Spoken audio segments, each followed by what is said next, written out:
সবাইকে আমার জয়গুরু। পরম প্রেমময় শ্রী শ্রী ঠাকুর অনুকূলচন্দ্রের শ্রীহস্তলিখিত সত্যানুসরণ যে বইটি আছে, সেই বইটির শেষ বাণীটি আজ পাঠ করব।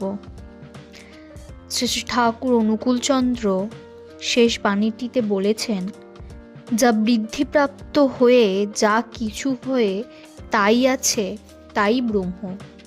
জগতের সমস্ত ঐশ্বর্য জানা, ভালোবাসা ও কর্ম, যার ভিতর সহজ উচ্চারিত আর যার প্রতি আসক্তিতে মানুষের বিচ্ছিন্ন জীবন ও জগতের সমস্ত বিরোধের চরম সমাধান লাভ হয়, তিনি মানুষের ভগবান।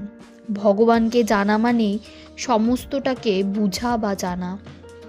যার কোনো মূর্ত আদর্শে কর্মময় অটুট আসক্তি সময় বা সীমাকে ছাপিয়ে তাকে সহজভাবে ভগবান করে তুলেছে, যার কাব্য, দর্শন ও বিজ্ঞান মনের ভালো মন্দ বিচ্ছিন্ন সংস্কারগুলিকে ভেদ করে ওই আদর্শেই সার্থক হয়ে উঠেছে, তিনি সদ্গুরু।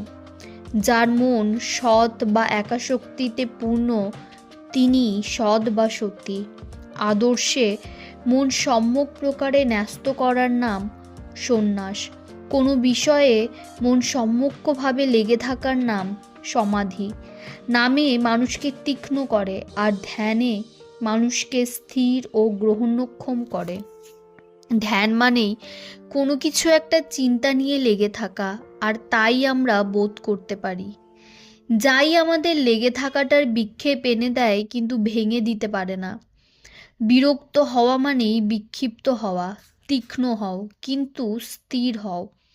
সমস্ত অনুভব করতে পারবে। কোনো কিছুতেই যুক্ত হওয়া বা একমুখী আসক্তির নামই যোগ। কোনো কিছুর দ্বারা প্রতিহত হলে যা নিজেকে প্রতিষ্ঠিত করতে চায়, তাই অহং, অর্থাৎ সেলফ। অহংকে শক্ত করা মানেই অন্যকে না জানা।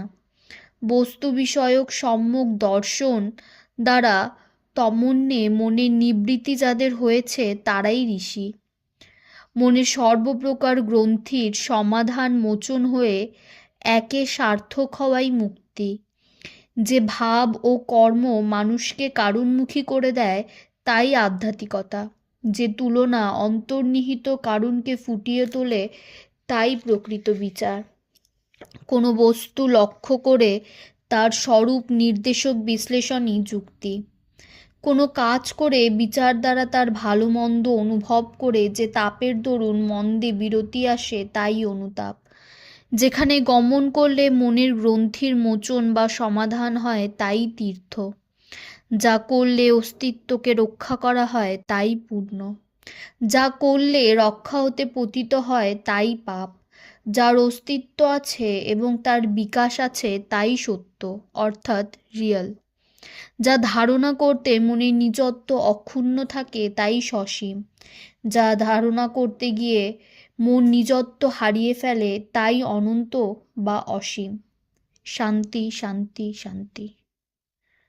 সত্যানুসরণ গ্রন্থের আজকের বাণীটি এখানেই শেষ করছি। জয় গুরু।